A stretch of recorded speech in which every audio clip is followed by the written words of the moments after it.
Today, I want to talk specifically about overwhelm and why overwhelm often gets worse the longer we avoid making decisions.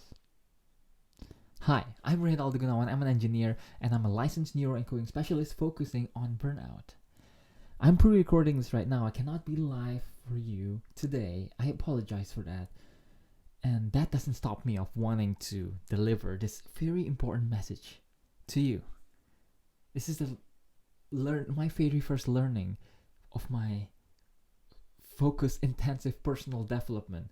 My very first learning that I had to break the cycle of my own overwhelming situations and burnout.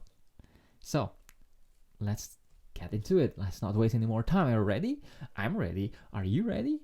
Let's get on to it. Maybe you know the feeling. You already have too much in your mind.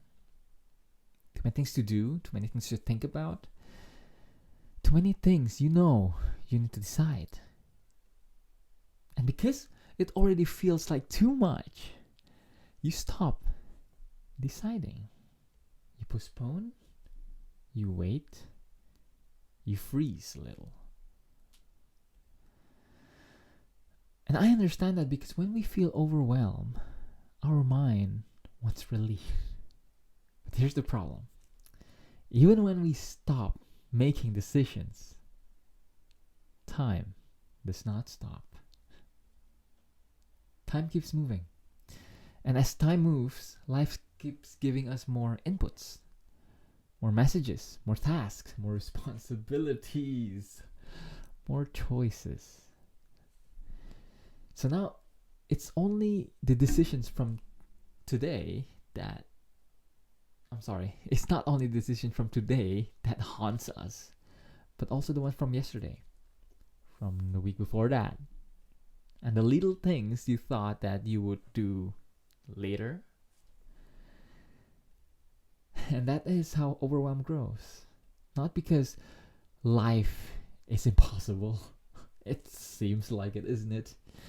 But because you postpone decisions. You postpone it, that it starts piling up.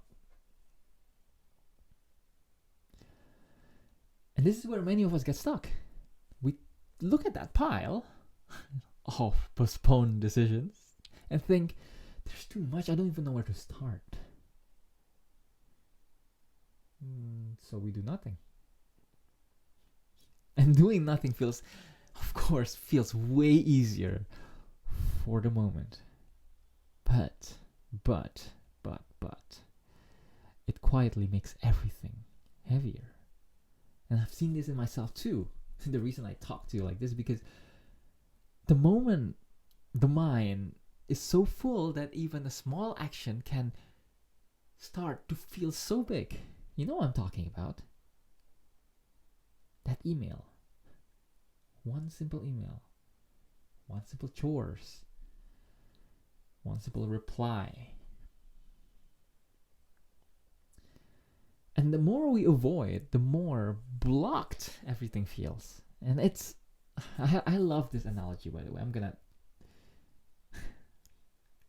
say it to you. Yes, I decided I'm gonna say it to you. It's like branches in the river. If you went to a river, there are sometimes branches that fall upon the river, and at first it's just one small branch. Then another one comes, and then another, and then they got stuck together. And eventually, they start to block the flow of the water. That's what overwhelm can feel like in life. The flow is still there. Your strength is still there. Your potential, of course, it's still there. But something's blocking your movement. And so the question is, how do we break that cycle, right? Not by removing everything at once, because it's overwhelming. Where do I start? And obviously not by waiting until you feel ready. We start piece by piece, one at a time. We take the easiest branch first, the one that we can reach right now, the one small decision, the one small task, the one simple action. And then we acknowledge it. We praise ourselves for taking the action. That's also important, because action creates movement. And we want to feel good about what we just did. Even if you feel like judging yourself so hard, I want you still to do exactly this. Praise yourself. This is a critical part of you being able to take out that branches one at a time.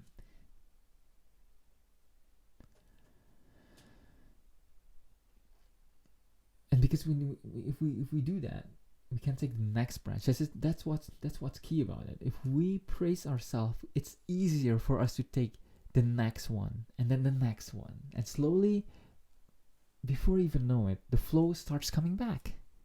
Because once movement begins, it becomes easier for life to move again, for momentum to return. If you've studied physics, it's hard to beat the first, what do you call it? Oh, I forgot. Fraction? Is it fraction? I suddenly forget what that word calls in physics. But the first moment, the first force that you need to actually push a certain item, a certain block, it requires a lot more force to do it. And once it starts moving, it becomes easier. And that's the same thing. That's the momentum returning. And the same thing would happen with your clarity. That's going to return. Same thing is going to happen for your confidence. That is going to return. And before you know it, that thing once felt like a complete block start losing its power. And so here's what I want you to do today. Take out your phone. If you can, please take out a piece of paper and pen. Because what you write is what you invite. So take out anything that you can write right now. And I want you to write this down. What is one easiest piece I can remove today? Not the biggest one. Not the hardest one. Just the easiest piece. And once you do it, pause for a moment. And actually give yourself credit. Because that's how the flow returns. Not all at once, but one decision, one action, one piece at a time. And that is how overwhelm start to lose its grip. Oh my gosh, so good. I hope you can take all this in. I appreciate you for watching all of this far. I appreciate you for being here, and thank you for showing up. Aldo here. Peace out.